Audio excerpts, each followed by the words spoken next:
Hello everyone, I'm Detective Brandy George with the Mesa Police Department. This critical incident community briefing will provide you with information about an officer-involved shooting that occurred here in Mesa.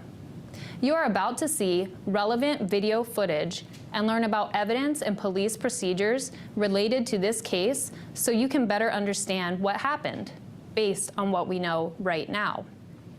Mesa Police Department conducts thorough use of force investigations. Typically, investigators interview multiple witnesses, view numerous hours of video footage, and analyze a significant amount of forensic evidence. These investigations take time to complete, which means things could change as additional evidence is collected, analyzed, and reviewed. This video will not draw any conclusions about whether these officers acted consistent with our policy until all the facts are known and the investigation is complete. In this video, we will be sharing our officers' body-worn camera videos, as well as 911 calls and any other surveillance video obtained as part of this investigation.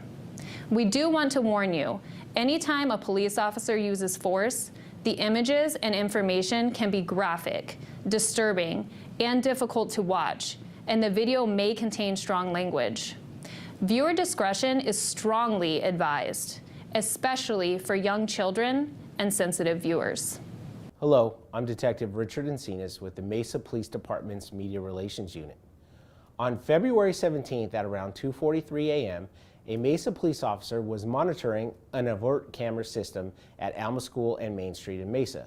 While monitoring the camera, he observed two men who appeared to be arguing in the parking lot of the Circle K. One of the men pulled out a gun. Here is the radio call from the officer monitoring the overt camera.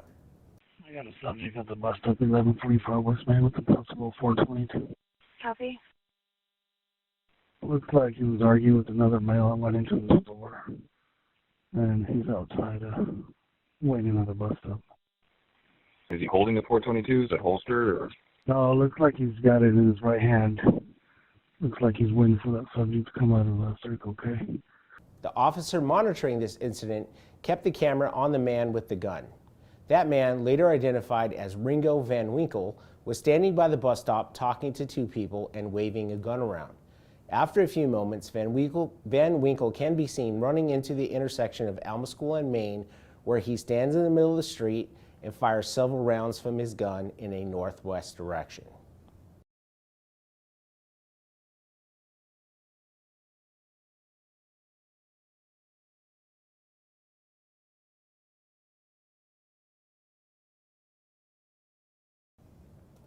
After firing his gun in the intersection, Van Winkle runs back to the sidewalk and walks eastbound on Main Street when the first officer arrives and calls for him to get on the ground and drop his weapon. This is when the officer-involved shooting occurs. Here's the footage of the first officer's body-worn camera as he arrives at the scene. Get on the ground! Drop it! Where's he at? Where's he at? He's down right there. Down right there. Stop right here. 998. Do not move! Do not move! You won't get shot again! Let's go to your car. Back over.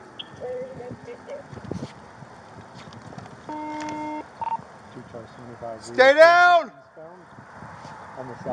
Van Winkle falls to the ground and officers put together an immediate action team to approach him and take him into custody. Officers continue to ask Van Winkle to show his hands and fire a less lethal beanbag round. Hands! Put your hands up front! Other hand! Matt, are you gonna take it? I'm gonna send a beanbag. As they approach, he reaches his left hand toward his waistband, and that's when another officer deploys a taser and the first officer fires his rifle. Don't move! Stop reaching!